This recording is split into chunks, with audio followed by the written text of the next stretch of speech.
welcome to another episode of the Transplant Kitchen on Paris Underground Radio, presented to you by us. I'm Omid Tavalai. And I'm Alana McPherson Tavalai. Otherwise known as Emperor Norton, specialist of food from California, the American West, and the Pacific Rim, but in France. That's what makes us transplants, yeah? If you haven't listened to the very first episode, which you should, then we'll remind you that this is a show about adapting. Adapting recipes, how we cook, and how we eat, to bring a little piece of home to where we are now. You don't have to be from California, nor live in France, nor vice versa, to learn from and enjoy this podcast. Our goal is to give you a little info and maybe some inspiration to adapt your own cooking from one time and place to another. Or at the very least, keep you entertained during your commute or while you're doing chores or wherever it is that you listen to podcasts. So let's cut to the chase and talk about Carnitas. Do I say it with an accent or no? It's like, you want to say it correctly, but sometimes I think it's respectful to say like words from a language not of your own with the correct accent, and other times I think it's kind of douchey. What do you think? I think it depends on context. When I'm in France, even if I'm speaking English, I often use the French pronunciation for words. Yeah. But then, for example, talking to my parents who are not francophones, I use the American pronunciation because it's more clear to them what I'm trying to say.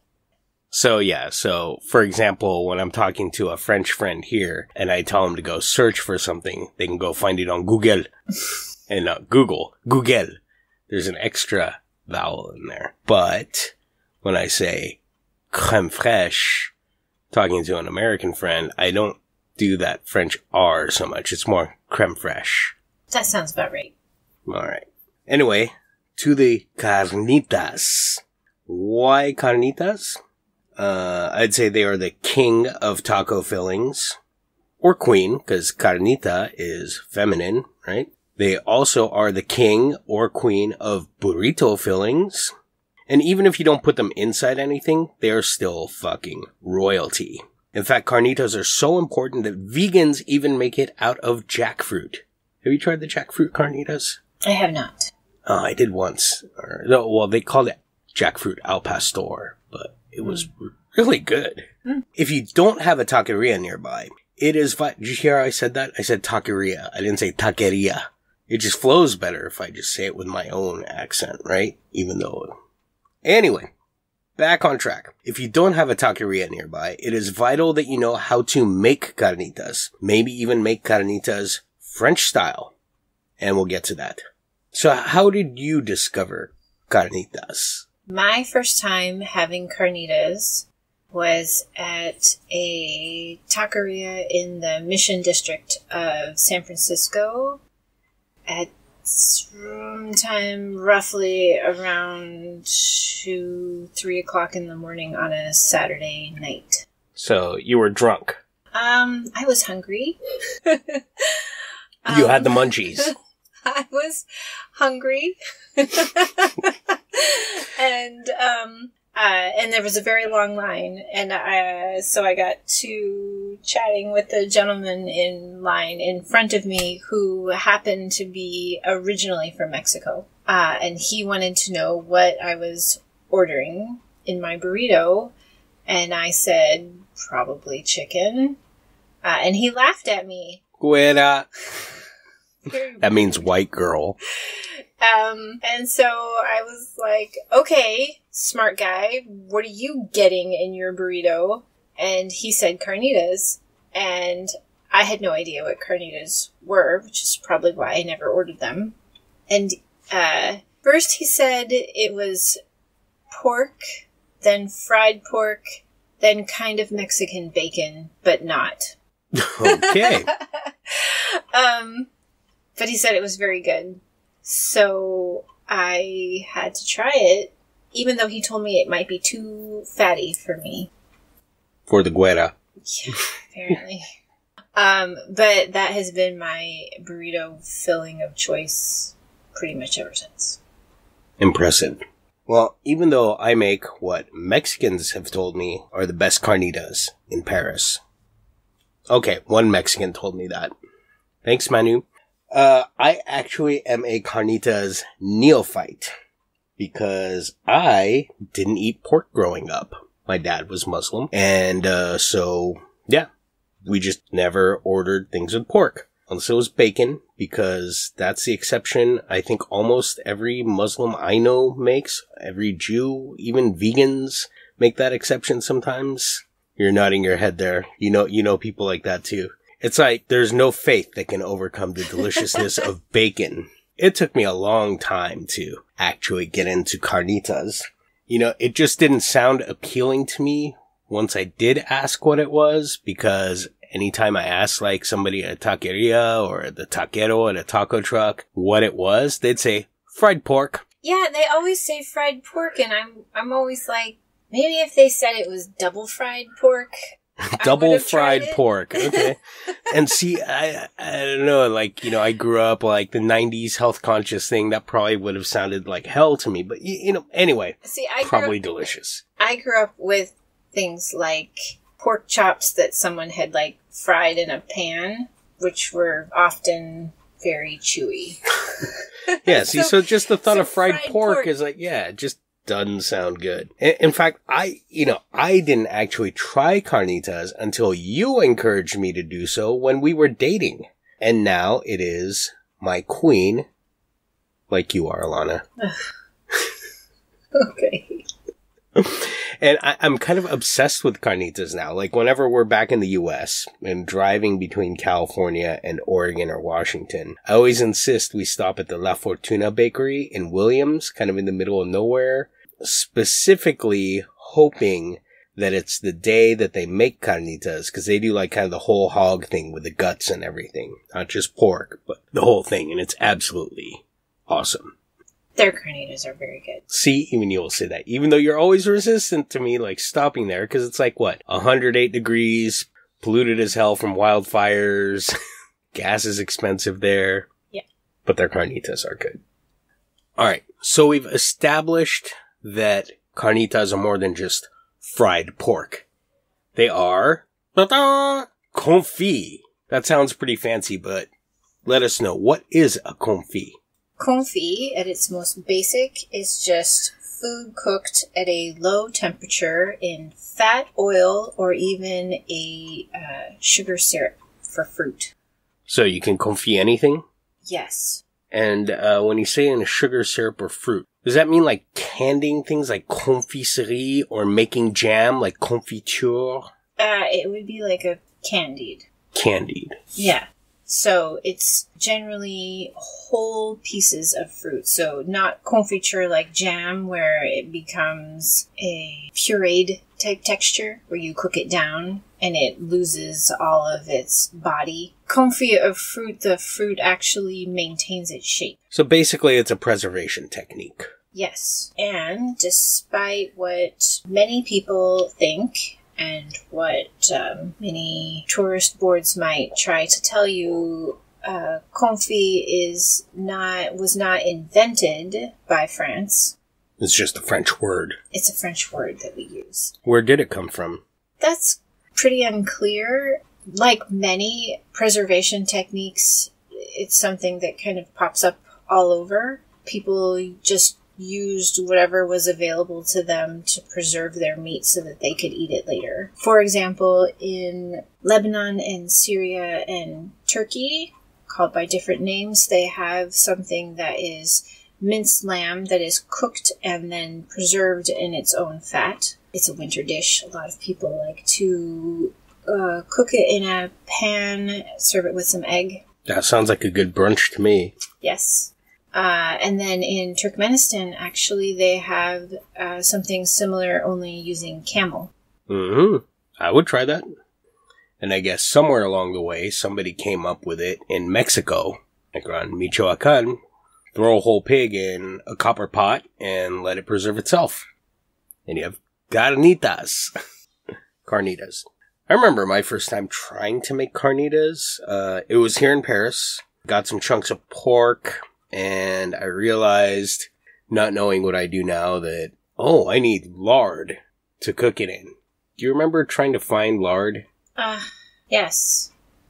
finding lard in Paris, despite what people will tell you, because it does have a French name, so everyone says, oh yeah, you can totally get it. What is the French name? Sandu. Sandu, okay. So I went to Monoprix, which is a grocery store here, and they had it in these little, like, white paper, looked like butter, but said Sandu, near the puff pastry. And that lasted about 2 weeks that I could get it. And then I went to get it again, and the staff all looked at me like I was completely insane and insisted that they had never carried Sandu. So I went to the local butcher shop, my local butcher shop, where they do pretty much everything in-house. And they didn't have it, and they recommended another place, and I went there, and that place recommended that I go to my butcher shop. And then I went to another place, and that place recommended I go to my butcher shop. And finally I found it at a market stand at the Sunday market near Saint-Eustache. But you had to order it a week ahead because the man made it, like he rendered the lard to order. But he thought you were buying it for your skin. Oh, yeah, he was very curious after a while of me coming in with my regular lard order. And he thought, yes, that I was making some sort of cream for my face. You know, it's funny how they have this thing for like fats and health here way before the keto thing was a thing, because they're, you know, this guy's insisting that lard is good for your skin. We read something in some like teen fashion magazine about butter being good for you.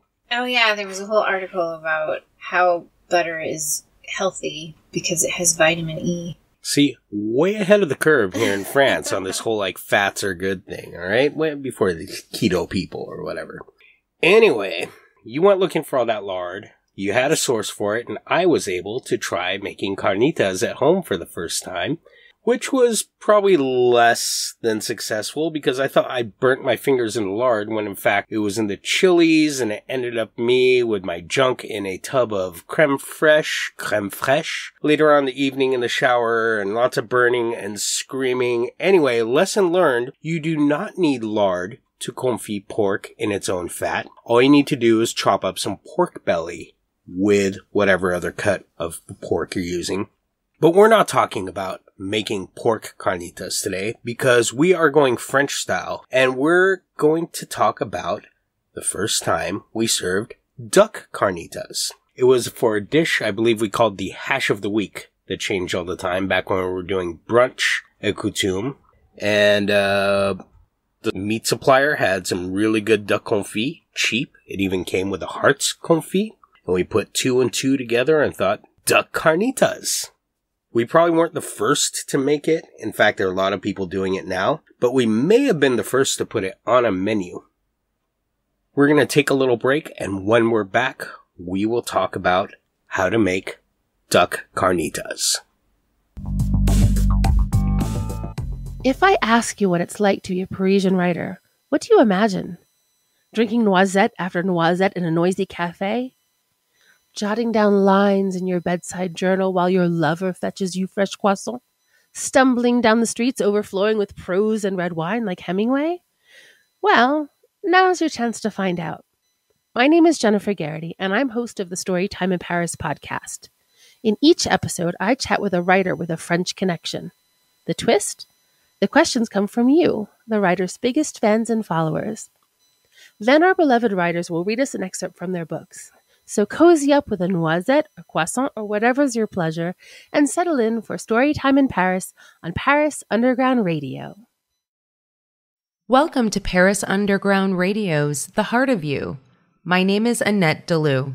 This is a podcast about soul exploration, finding out what your true purpose is in this lifetime through various modalities such as grounding and energy clearing, divination, and exploring your past lives. Over the next 20 episodes, I will also be interviewing experts in the fields of astrology, mediumship, as well as numerology. Join us every Thursday for a brand new episode. Go to parisundergroundradio.com for more information. And don't forget to follow us on social media at Paris Underground Radio on Facebook, Instagram, and Twitter. I look forward to walking this journey with you. And we're back. Okay, here's the recipe. You can get on the Paris Underground Radio website, and we'll link to it in our socials, etc., etc. To make enough duck carnitas to make tacos for 4 to 6 people, you'll need 4 legs of duck confit, 1 orange, 1 or 2 fresh chili peppers, and about a teaspoon of ground cumin. Note that this cumin is a gringo edition. Nowhere in my research on actual carnitas in Mexico was anybody using cumin, but it seems to be the thing to do in Texas and California, and I like it, so I always put cumin in mine. And that's all. Additionally, you will need a roasting pan, a citrus juicer, some people call the elbow juicer or Mexican juicer, the kind that you fold and squish the lemon or lime or orange in. Those are the best. Don't mess with anything else. And some aluminum foil. What you're going to do is preheat your oven to 180 degrees Celsius or 350 Fahrenheit. Unpackage the confit duck legs right into your roasting pan, fat and all. Cut an orange in half and squeeze it all over the duck. Tuck the orange carcasses in between the pieces of duck. Tuck your chili or 2, which can be of any kind. We use those green Moroccan chilies you can find anywhere here, but you can use jalapenos, serranos, whatever. Split them in half vertically if you wish, and tuck those between the pieces of duck as well. Sprinkle liberally with the ground cumin. Cover with foil, and place in the oven for 30 to 40 minutes, enough for the duck to heat through and the fat to have liquefied and really start bubbling. Then you want to remove the foil and return the tray to the oven uncovered for another 30 to 45 minutes till the top of any flesh and skin sticking out of the fat is nicely browned and the citrus hulls look a bit charred. Once your duck is looking nicely brown, allow it to cool enough to remove from the roasting pan and peel off the now falling off the bone flesh and skin into another pan or mixing bowl to break it up into small pieces. You serve that on a corn tortilla with the traditional salsa verde, or whatever floats your boat. It's also great on top of a salad, a bowl of rice. Carnitas are king. Or queen. Wait a sec, you say. I'm not in France and I can't get duck confit at my corner store, but this sounds so good and I want to try. I know thousands of people just said this. I am certain. Well, guess what? Here's a bonus recipe for duck confit. And it's so freaking easy. You will need 4 duck legs, or however many fit snugly in your roasting pan, and salt and pepper to taste. That's it. Maybe some aromatics like bay leaf or sprigs of thyme. You want to rub the duck legs in salt and pepper and place them in the roasting pan. Throw the aromatics in there if you wish, and cover and refrigerate it overnight or at a bare minimum for 4 hours. That'll really let the dry rub of salt and pepper and herbs kind of get in there and kind of give it a dry cure. The next day, or 4 hours later, heat your oven to 150 degrees Celsius or 300 degrees Fahrenheit and place the covered roasting pan in there for 2 to 4 hours. Closer to 4 hours is better if you have the time. Remove from the pan and keep it stored in its fat. Let it cool and refrigerate it and it'll keep for months, which is the point of confit. But you're going to want to use it right away. You are going to want to eat that duck leg, stick into the duck carnitas recipe, or just sear it off in a pan until it's nicely browned and enjoy as is. I think that's one of the things you miss most when we leave France, Alana. Yes. All the duck. All the duck. Can you use any duck in this recipe? Because I know duck here is very different than, say, what you get in North America or Asia or elsewhere. Yes, you can use any duck. The ducks aren't that different from one another. In France, you tend to find moulard or muscovy. Those are ducks that are used for foie gras because they tend to be fattier animals. Their breasts are delicious. The magret. Yes. In North America, there's generally the Pekin, American Pekin. Pekin. It looks like the French It's a spelling white duck. of Peking. Peking. Is it Peking? We say Beijing now. Yeah. But Peking Yeah. is the French name for the capital of China. Is there any relation there? There is. This duck originally came over to the U.S. From China in the 19th century, but has now become its own distinct breed in America. And they're the white ducks that we call domestic ducks in the Yes. States? Yes. Versus a mallard, which are the brown ones with a pretty blue-green head. Yes. Do we eat mallards too? Yes. All right. I will eat any of them. Yes. Yes. I've found a way to get Alana to say yes to anything, and that is duck. All right. But let's say you're somewhere where you can't even get duck. Well, guess what? You can replace the duck legs with 4 leg thigh quarters from a chicken, follow the confit technique, but because chickens don't confit themselves in their own fat, they just don't have enough, you need to cover the chicken legs very liberally with olive oil before putting them in the oven. Is it as good as duck? No, it's chicken. Fuck no. But they'll be some of the most tender chicken legs you've ever had. I guarantee it. And boom, you're making duck or chicken leg confit. But it's not chicken confit. What do you mean? I just slow cooked it in fat, and then Yes. I roasted it off and put it in some tacos. But because you did not cook the chicken in its own fat, you cannot say chicken confit. It has to be chicken in confit. Okay. So in French, poulet en confit. Yes. Cuisse de poulet en confit instead of poulet confit. Yes. All right. And so en confit in French, in confit in English. Does Yes. anybody really care about this distinction?